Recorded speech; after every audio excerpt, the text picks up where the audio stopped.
Okay, so hi everyone. Nice to see all of you. Today I'm going to present on a brief history of the communist movement in India.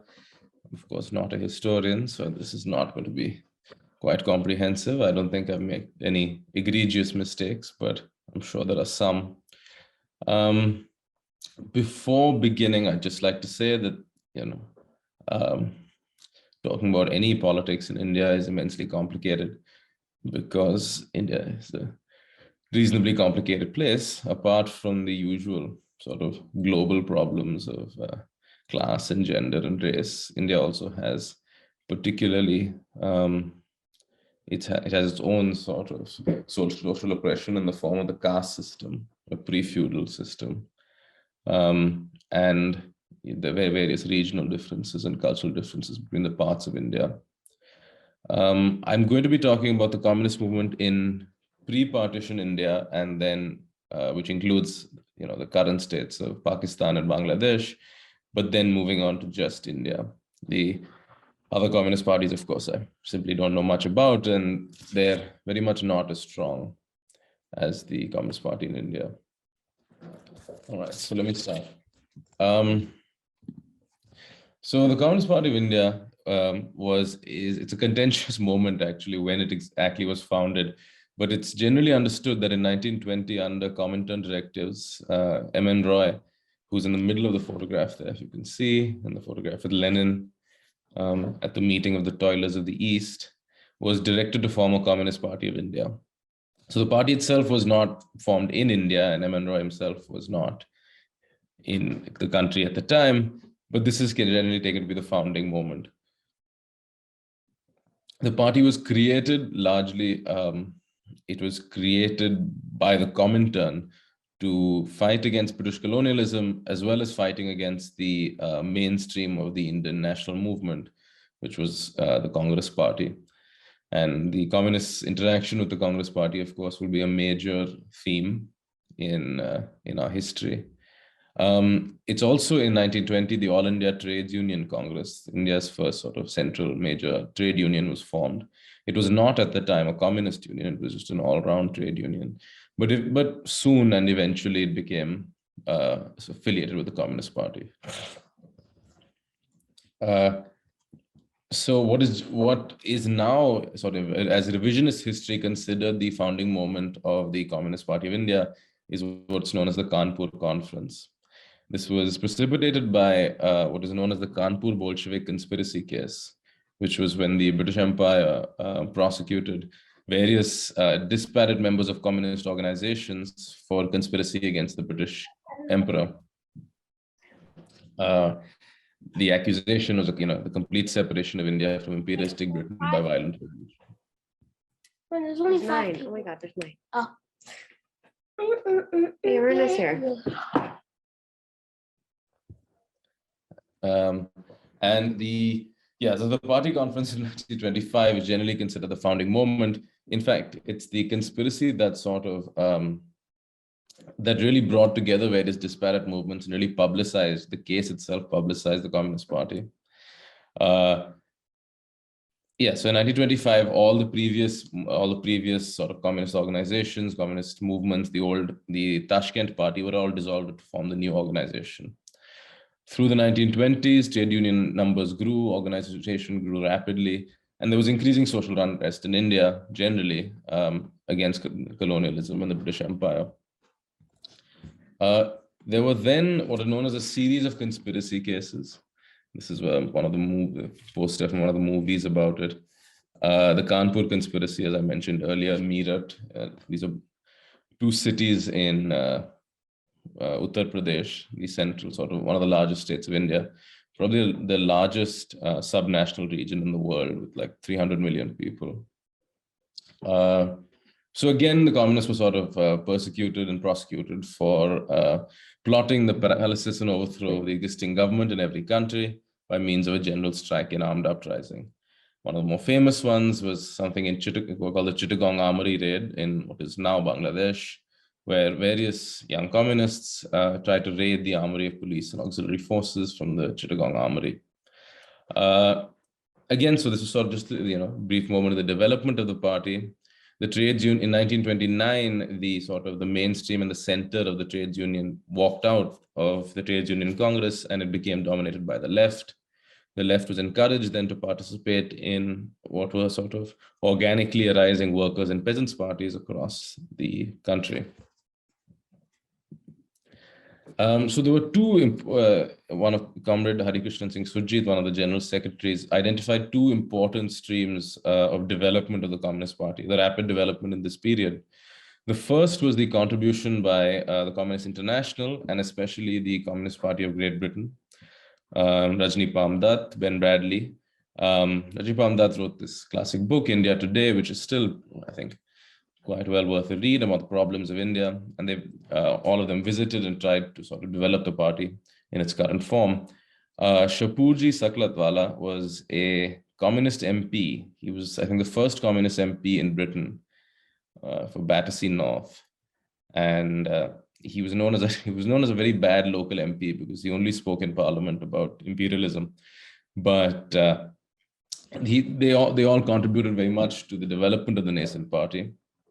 The other sort of major avenue was the conversion of revolutionaries who had formerly gone down the path of what is called terrorism, is that sort of individual acts of aggression and violence against the British Empire. Most famous of these is the Hindustan Socialist Republican Party of Bhagat Singh, and therefore the integration of the international and as well as the domestic sort of individual violent rebels sort of coalesced into the Communist Party as it was then. So the party continues to advance in the pre-war period. The formation of the Peasants' Union, the All India Kisan Sabha in 1936, the formation of the All India Students' Federation in 1936 as well. All of these started off as sort of mass umbrella organizations, but eventually became communist affiliated. 1936 also saw the founding of the Progressive Writers Association, and 1943, the Indian People's Theatre Association, the cultural wings of the party, and which again rose to prominence in the 40s, but collapsed soon afterwards. I'll mention that later again. So what was the Communist Party's relation to the independence movement? This is a photo taken by Margaret Bork-White for Life magazine, Godavari Parulekar. So in what's known as the Comintern's third period, in the period from 1928 to 1936, the Communist International forbade communist parties from collaborating with their sort of social democrat or liberal democrat allies. Eventually, this policy was overturned for the Popular Front policy, and the Communist Party was then encouraged to work with the Congress, work with the mainstream of the Indian national movement. So they were banned in 1934 during the third period for opposing the Congress Party, and they were legalized I think in 36 when the Popular Front policy took place, and then again in 1939 they were banned at the outbreak of the Second World War. Of course, in this period, the Soviet Union was not involved in the war and had declared the Second World War an imperialist war, and therefore the Communist Party did not support the war effort. In 1941, when Germany invaded the Soviet Union and the international situation changed, the communist movement decided to support the war effort, and therefore was legalized. Probably, it was finally legalized and never fully banned again. One of the important things was that they did not support the Quit India movement, which is generally considered the final nail in the coffin of the British Empire in India, led famously, of course, by Gandhi. And their relation to the mainstream of the Congress Party, again, was complicated. There was within the Congress Party what is known as the Congress Socialist Party, a sort of umbrella organization. It was a caucus of socialist movements within the Congress.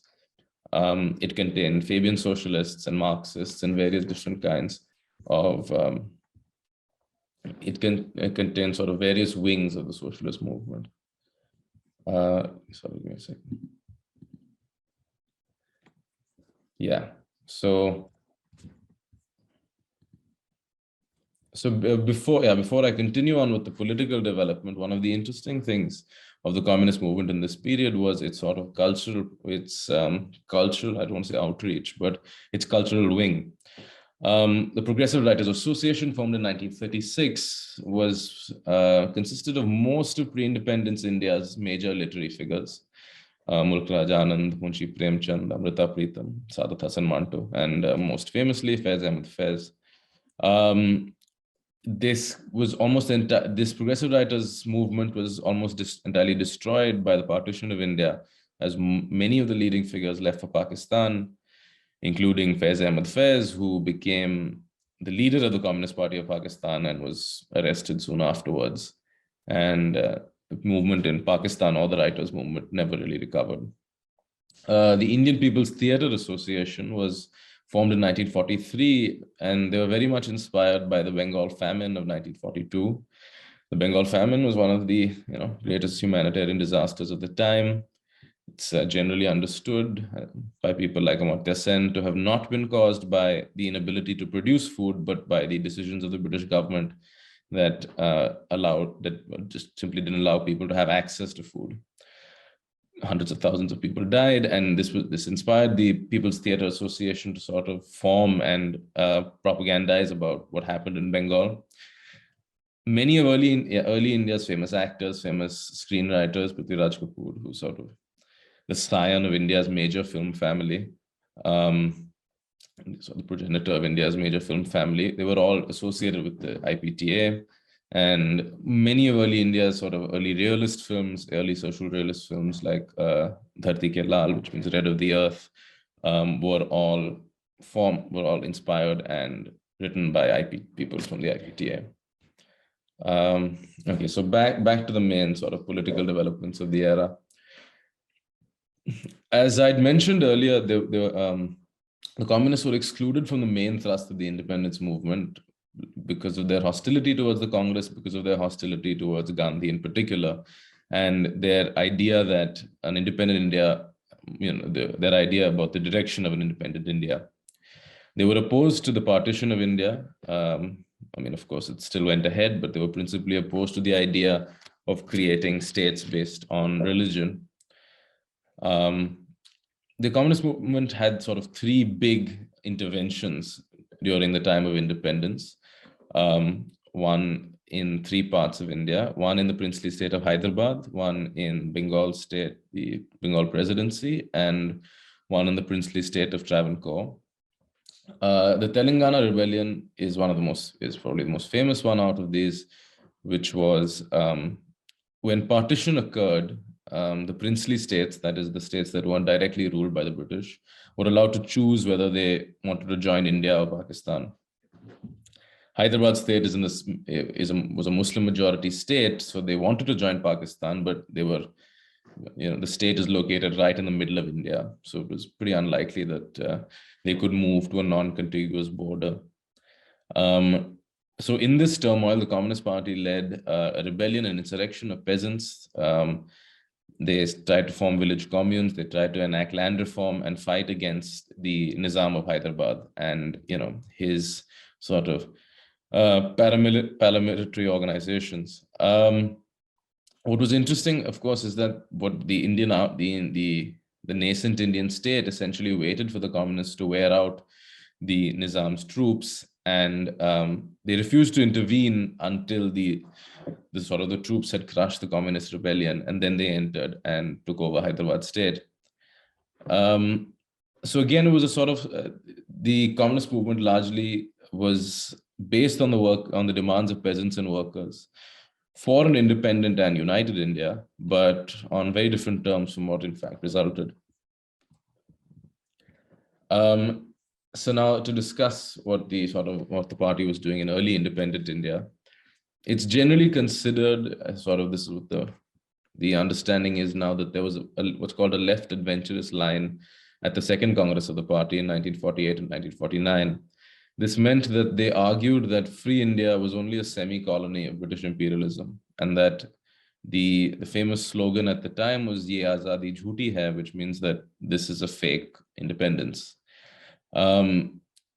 Of course, these sort of questions still remain amongst the left in the South and the ex-colonies all the time, but it arose then that what exactly was the nature of the new Indian state? How did it relate to international capital? What was the nature of its own capitalist class? And what exactly should the communist movement's relation be to the, to the Indian bourgeoisie and the Congress party? So at the time, in 48 and 49, they decided that armed rebellion was the way to go. The Chinese Revolution was, in the final stages of succeeding, and they looked to them and said that, yeah, that's what we need is a armed mass uprising. So in the 50s, things swung, the line changed again, and the party decided to participate in elections and to, take what you can call the democratic route rather than the Chinese route. So what happened then is in 1951, in independent India's first elections, the Communist Party formed the official opposition. They were the second largest political party. This includes the actual party and what was known as the People's Democratic Front, which was their sort of umbrella organization in Hyderabad state, because they couldn't contest under their own name.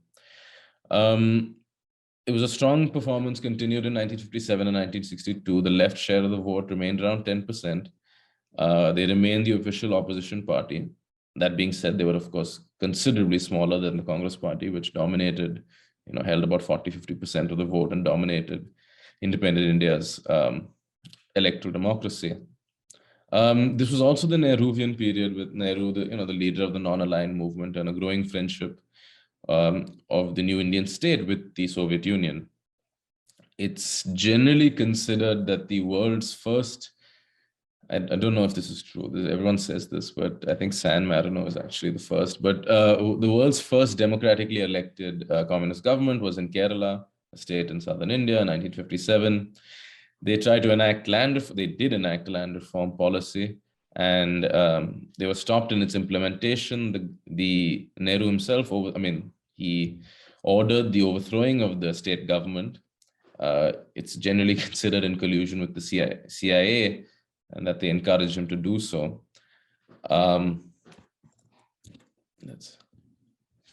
So then we approach so approaching the 60s. The major moment, the major incident of this era for the global left, of course, was the Sino-Soviet split. This also reflected, and the Indo-Sino War at the time in 62, 64. They began both to illuminate and exacerbate the problems that were internal to the party at the time. It became clear that there was a right-wing line in the party and a left-wing line. The right-wing line was following the USSR, and that increasing collaboration with the mainstream of the Indian government, and considering India's role as an ex-colony to be that of a progressive nation, not a capitalist one. And the left of the party, which took the Chinese line that it was an imperialist country, it was a sub-imperialist country, and that the only solution was armed uprising. A temporary truce was called during this period, with Shripad Dange, the leader of the right wing, becoming the chairman, and EMS Nambudripad, pictured here with the Romanian leader Ceausescu, who became the Secretary General. Following that, there occurred the Sino-Indian War. Of course, this was quite a bloody war. Thousands were dead, fought along the border between India and China. A very important thing was that this was a moment that really broke international solidarity between, the two largest countries of the global South. And the party itself was split, not exactly along the lines of right or left, as previously mentioned, but between nationalists, internationalists, and centrists, and that, those who supported India in the war, and those who supported China and said that a socialist country can't be an aggressor country. So we refused to accept that.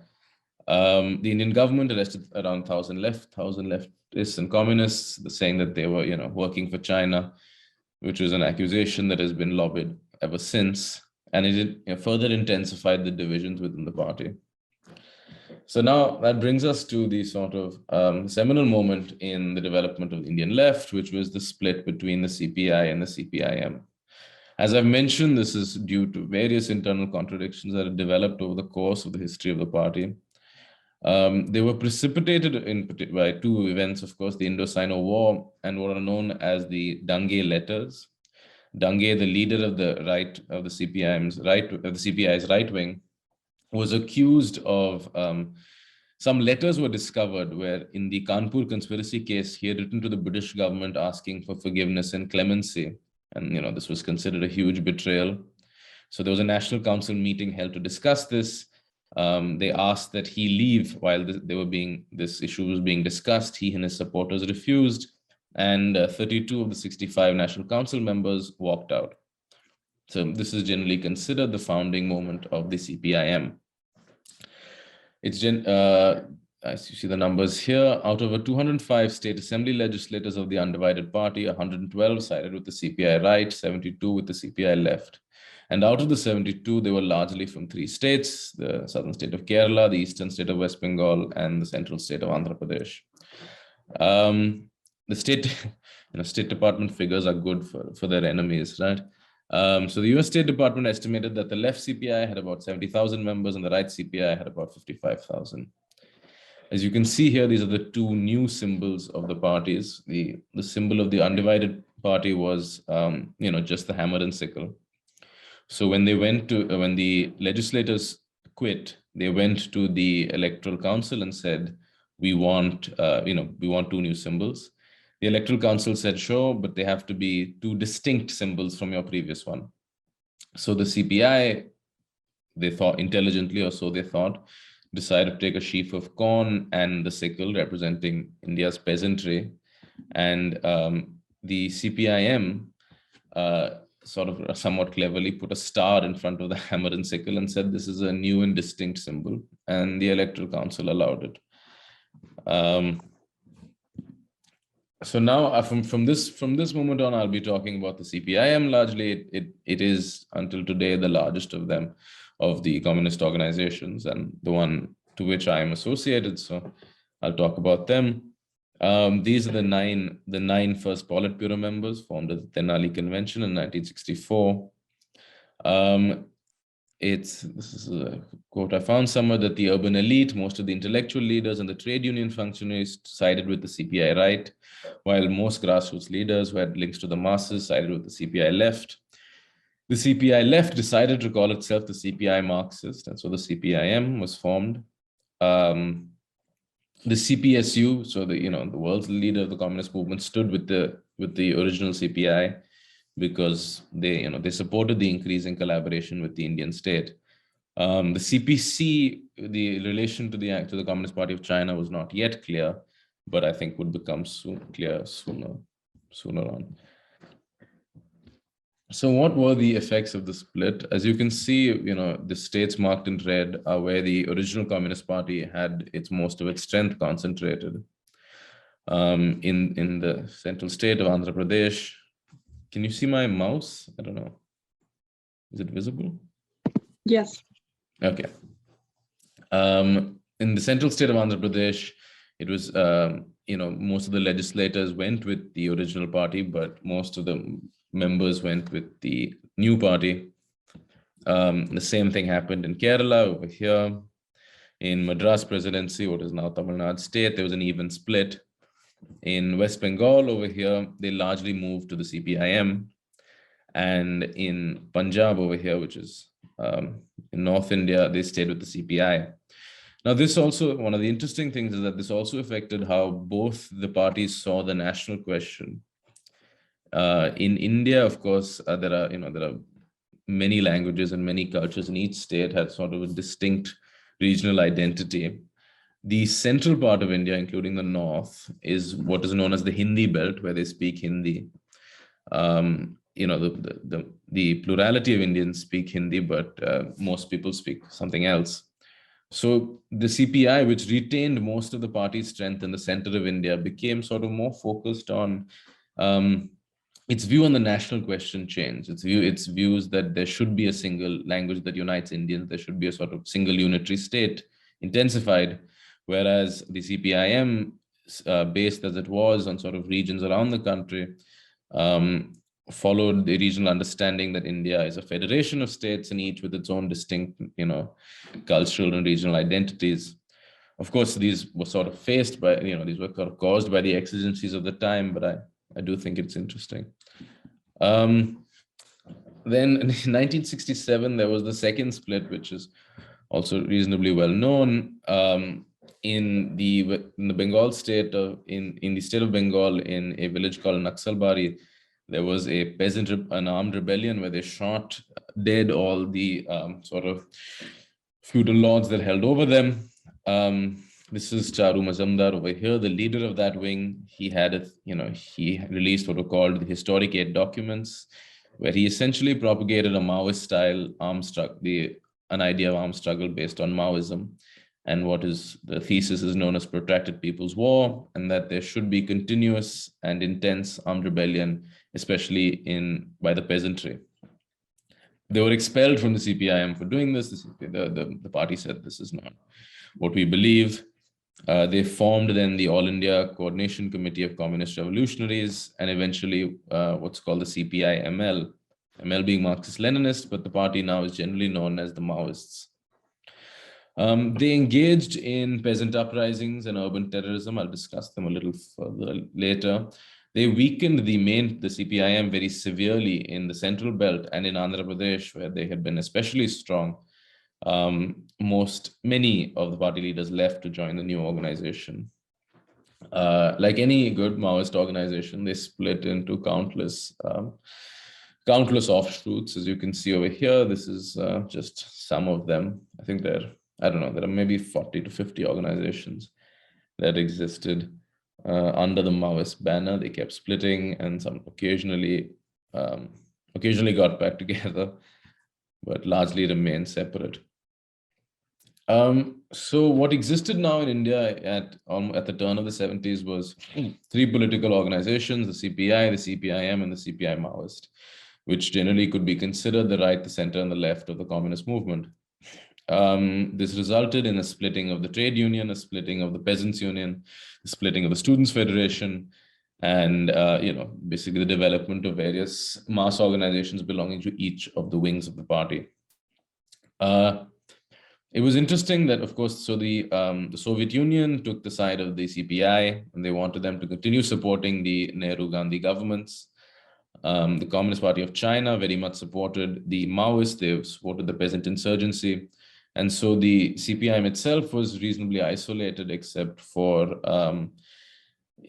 Albania, the Communist Party of Albania, Workers' Party of Korea, and the Communist Party of Yugoslavia.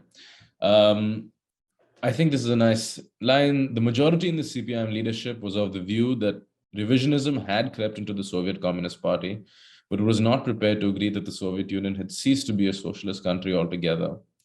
The CPIM also accepted that the Chinese international line was by and large correct, but not entirely. They were particularly unwilling to accept the Chinese line on India, in particular Beijing's advocacy of the strategy of immediate violent revolution. There's actually an interesting story when one of the leaders of the CPIM, EMS Nambudripad, went to a Comintern meeting where one of the Soviet representatives told him that, comrade, the Russians are with the CPI, the Chinese are with the Maoists, and who's with you? And he sort of apocryphally replied, the people of India, which I thought was a nice line. Just to get back to the Maoists, so I think in 2009 or 2008, the Prime Minister of India declared that the greatest internal problem to India today was the threat of the Maoists. In 2007, 2009, the Naxalites were active in 180 districts across 40% of India's geographical area. Of course, this is one of India's least populated geographical areas, but at the same time, this was substantial swathes of the subcontinent. They broke away some of the largest parts of the CPIM in Andhra Pradesh and Bihar, especially, in some parts of Bengal as well. There are countless splits, countless groups, but they retained quite a substantial membership and control over areas. They made money via sort of extracting terroristic extraction from mining industries. That is also India's sort of natural resource belt. So they took control of much of them and sort of made the mining companies pay a price for it. The social base of the Maoists consists of sections of the tribal population, which remain India's sort of most disaffected and most dispossessed populaces, especially because they sit on some of India's major productive natural resources, as well as sections of urban youth and sort of urban intelligentsia. Many young people in the 70s and 80s were inspired to go and fight in the villages. I don't support them at all in any way, and I think that they were totally wrong-headed, but they did face sort of extreme state repression and as well as extrajudicial and sort of paramilitary repression by the state. And now in the 10 years since the Prime Minister made that comment, their influence has shrunk massively, and they really don't have any of the same influence that they did before. Anyway, so now back to the mainstream of the left movement, the CPIM. The CPIM and the CPI both get around the same percentage of the vote in 1971, with the CPIM slowly gaining, and the parties vote concentrating in 3 states where they would soon form the state government in Kerala, Tripura, and West Bengal. The CPIM formed an alliance government in Kerala and West Bengal, but both were dismissed by the central government unfairly and eventually reconstituted. As I mentioned earlier, one of the key problems in Indian society then and today is the caste system, and the left's view on the left has, I think, not been perfectly able to articulate or to advance the problems of the former oppressed castes, but at the same time, they have, I think, done some things. And one of the most famous incidents of this period was the burning of 42 Dalits what are formerly called the untouchable castes in a communist-led agitation in the Tamil village of Kiravenmani, where they were fighting against their landlord for various things as peasants, and they were burnt alive. Moving on now, so the definitive moment of the Indian left is during what is known as the period of the emergency in India, 1975 to 77. The emergency is when the then Prime Minister, Indira Gandhi, suspended democratic rule for 2 years, suspended all elections, and sort of imposed president's rule. This was a major moment because the CPI, like the Soviet Union, supported the Congress government during its period of autocracy, whereas the CPIM formed a prominent part of the opposition to these measures. And there was this pretty much was the sort of the moment that the CPIM had the irreversible rise of the CPIM over the CPI set in. There was increased repression and terror in Bengal imposed by the central government on the Communist Party, which severely weakened it, but also sort of the CPIM's opposition to it made it the only viable option later on. So in the elections of the 70s and the early 80s, the CPIM gained and maintained, as it has to this day, considerable distance over the CPI. So now I'm going to talk about sort of the 3 major governments, state governments, that the Communist Party has led in India over the last how many ever years. The first is the government in the state of West Bengal. So it won a landslide election in 1977. And West Bengal is a massive, about 90 to 100 million people. So it's a massive place. They enacted then one of the largest land reform program in India. And total, more than half of all the land reform, all the land distribution programs in India were from one state alone. More than about 2.9 million people have received agricultural land, and a majority of them belong to the Dalit caste and tribal communities. Land reform was the sort of primary demand of the peasant movement since the time of independence, right? When India maintained sort of a colonial system simultaneously with a feudal system of agriculture. And, this was one of the most popular moves that they enacted. The government ran for many, many years, 34 years. Another sort of superlative is that it's probably the longest running ever elected communist government, democratically elected. They had various successes and various failures. They succeeded in creating democratic decentralization. Land reform is a key step in sort of enacting that. They managed to maintain religious harmony in India during a period where, although I haven't mentioned yet, Hindu nationalism and Muslim extremism both are on the rise, and West Bengal is a state with a very substantial Muslim population, and they maintained reasonable religious harmony through this period, as well as quelling various ultra-left like the Maoist movement and regionalist separatist movement. However, at the same time, the party did sort of become too used to power and failure in achieving sufficient industrial development, as well as party functionaries becoming too wedded to organs of state in order to, in order to enact their power rather than through, as a communist organization should have, through community organizing and local connections. The next government I'd like to talk about is in the state of Kerala, where I'm from. In 1957, they enacted the Kerala Agrarian Relations Bill, again to enact land reform in the state, imposing an upper limit, a ceiling on the size of land holdings, giving tenants the right to purchase land. The government in Kerala has managed to transform education and healthcare in the state like it has nowhere else, and also to enact local self-government rule and decentralization, which, I think you have to sort of see it to believe it. It is, I think, somewhat unique experiment in the world. So one of the achievements in Kerala was the incredible advancements in education and healthcare, as you can see from the literacy rates, the advancing literacy rates over the course of this period, as well as the health indicators. While compared to India at large, life expectancy is about 5 years more than what the average Indian it is in India, and the infant mortality rates as well as the maternal mortality rates are just considerably lower than anything in India. I found a nice line here from an environmentalist, Bill Gibbon, who I don't like too much on most things, but I think this is a good line. Kerala, a state in India, is a bizarre anomaly amongst developing nations, a place that offers real hope for the future of the third world. Though not much larger than Maryland, Kerala has a population as big as California's and a per capita income of less than $3,000 per capita annual income. But its infant mortality rate is very low. Its literacy rate is amongst the highest on earth, and its birth rates below that of America's and falling faster. Kerala's residents live nearly as long as Americans or Europeans. Though mostly a land of paddy-covered plains, statistically Kerala stands out as the Mount Everest of social development.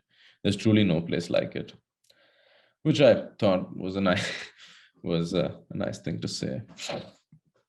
Another left government was in the northeastern state of Tripura, which is sort of a unique social milieu for the communist movement because it was led largely by, it's in a largely tribal area. The government came to power and stayed in power for many years, for about 30 years. They enacted land reforms and ensuring the rights of, trying to reduce the illegal transfer of tribal land and tribal land restoration. They also reduced the insurgency and the sort of separatist movements that were going on at that period to create what is called a peace dividend, economic development coming simply from the achievement of peace and stability in a region. They also have extremely high literacy rates in the state, probably comparable only to Kerala.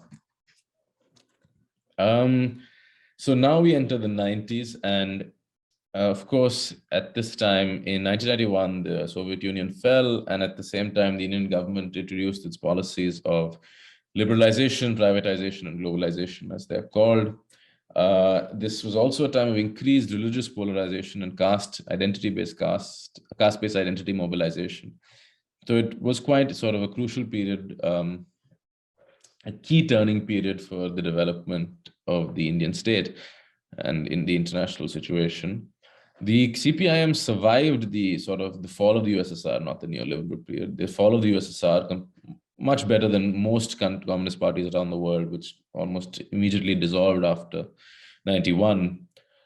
This was because, of course, of their strength at the time, especially in the regions where they were ruling. In 1996, in fact, the Communist Party almost took over the prime ministerial role in a coalition government.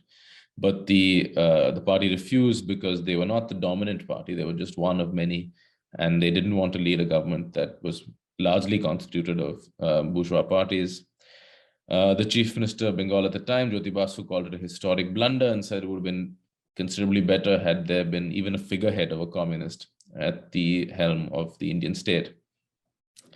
This period also sees the rise of the BJP, Modi's political party, and the formation of the first full-length Hindu right government from 1999 to 2004. So in 2004, the left had their best ever electoral performance, winning 59 seats in parliament at 10% of the vote. They decided to support the Congress-led United Progressive Alliance on the basis of a common minimum program.